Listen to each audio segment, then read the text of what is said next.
much, first and foremost, for having us here. We've been researching and working on this project over the past 3 months as part of our course, and we've learned a lot, and we're very excited to share with you and really honored to be here in your presence. It's quite an experience.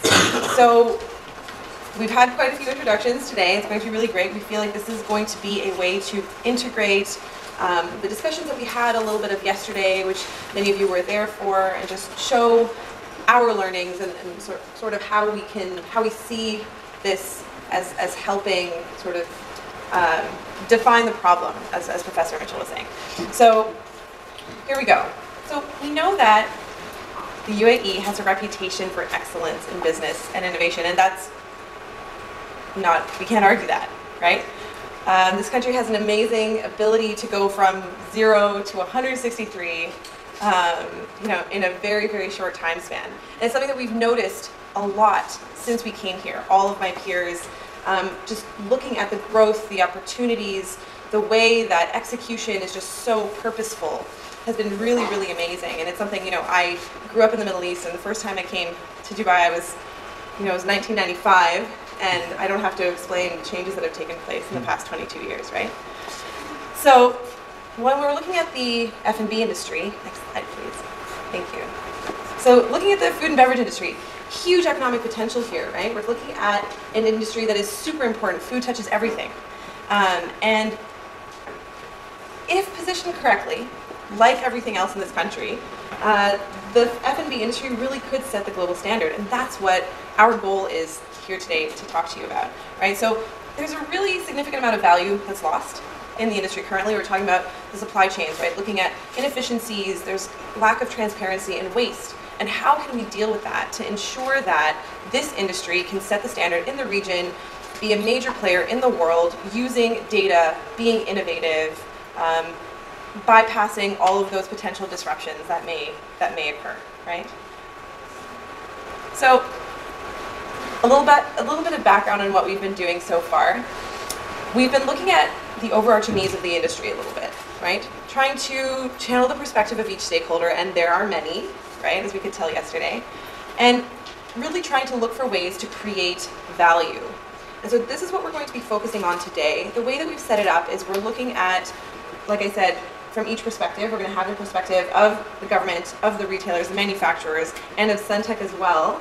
And Oakley and I didn't introduce us, so my name is Fatima, this is Oakley. We will, standing there so diligently. And so we'll be facilitating the discussion throughout. But they really are the stars, and they'll be taking us through all of the hard work that we've all been doing. All right. So first up is going to be Robin, and she's going to be talking about the perspective from the government side. Thanks, Robin. Thinking through from the municipality as well as the Prime Minister Office perspective. So we've been working with Bobby and then also learning a lot from Emmanuel yesterday. And when we first started looking at this, we wanted to really wrap our minds around what kind of value are each of these stakeholders looking for. So from the Prime Minister Office perspective, like you mentioned yesterday, you're really trying to understand the wastage problem and serve or be able to execute on that decree. Also, we heard you speak yesterday a lot about the social enablement, really making sure people feel responsible as far as within a community, within an industry, within a company, as well as the citizens. So we wanted to make sure we kept that at the forefront. And then from the government and the municipality perspective, we felt that they're really looking into trying to understand the transparency of the supply chain. So that would be using data to influence policies, maybe some processes, some of their current processes, maybe adjusting them a little. So that's, I guess, the first thing that we tried to understand and take a perspective on. From there, we also noticed that the municipality and the Prime Minister's office, they immediately knew that they needed other people involved, right? They knew they couldn't do this alone. So yesterday, I know a bunch of you were able to come and share with us on the panel, but we wanted to take it a step back and really understand maybe the universe that we're working within. So to do that, we talked a lot yesterday about the food population being around the packaged, the fresh, and the processed goods.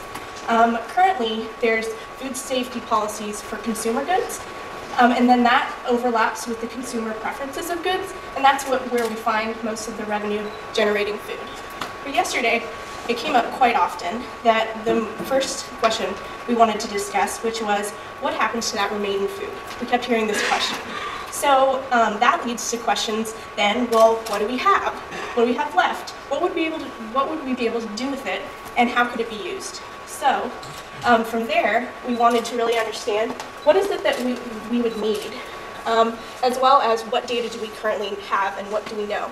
So working with the municipality, we understood a lot about the data that we get from imports as well as data that we get from exports. They also have information around the ratings and some of their current food safety processes. And then there's also information that they currently have from Customs, from the Chamber of Commerce, as well as the ministry.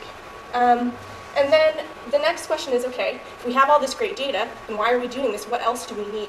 And this is where the food data platform comes in. So they really would like to understand the movement of the food from a traceability perspective. Also, if you know more about the food and where it is in the process and what it's been exposed to, that kind of thing, you could also understand what are the potential alternatives for use of that food so that we can reduce that waste. The second question that we kept hearing to come up, it was around the value that the other stakeholders are looking for. So this was, how do we get value from that remaining food? We can create, just like Will said, we can create value in a couple ways. We could reduce costs, and for the manufacturers and the retailers, this would be removing that excess waste, or removing the need for the storage for the inventory, as well as being able to extract that remaining value that wastage, the food wastage might have, into other processes and utilizing it in other ways. So with all that, looking at the broader picture, we thought, okay, where can the municipality as well as the Prime Minister's office kind of help and influence in this? And so some of it is around potentially influencing policies or current processes, defining potential alternative uses for the wastage, also creating benchmarks for the supply chain. So the more information you know about the data, or about the food through the data, you'd be able to see trends and be able to make predictions and expectations.